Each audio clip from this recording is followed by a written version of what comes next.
The first two questions ask us to calculate marginal cost.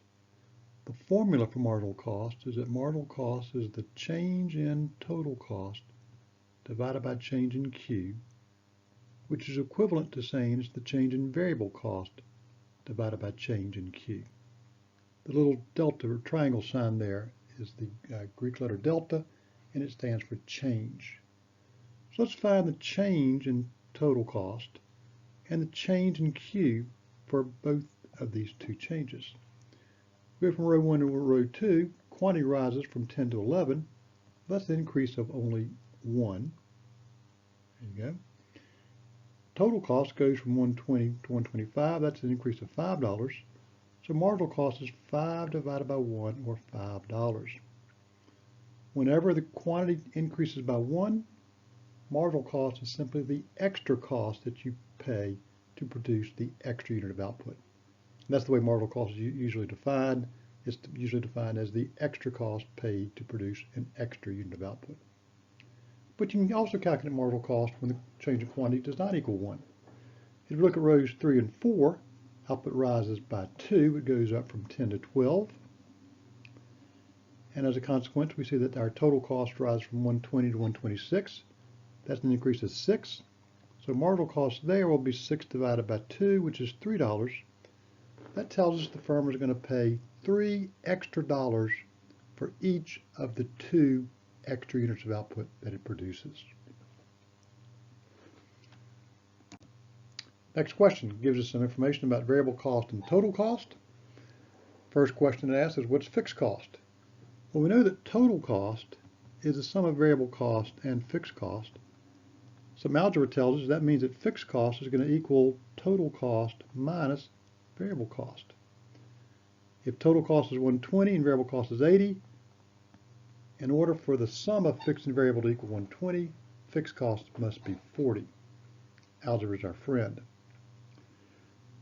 The averages are easy to find. Average fixed cost is simply fixed cost over Q. Average variable cost is simply variable cost over Q. And average total cost is simply total cost over Q.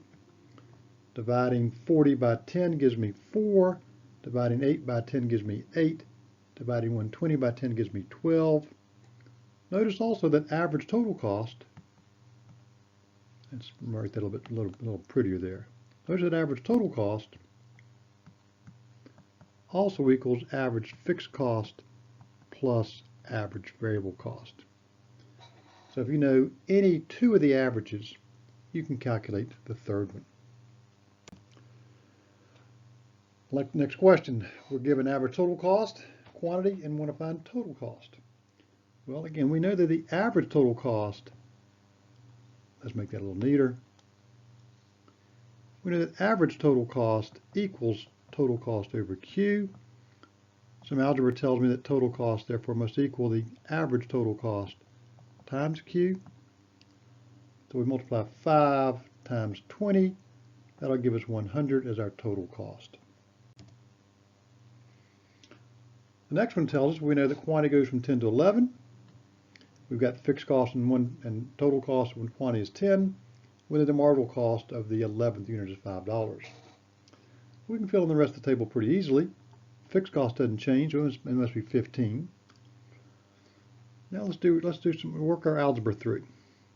Marginal cost is the change in total cost over change in Q.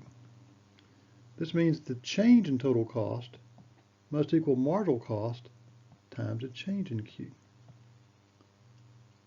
We know marginal cost is 5. Output rose from 10 to 11. That means the output went up by 1.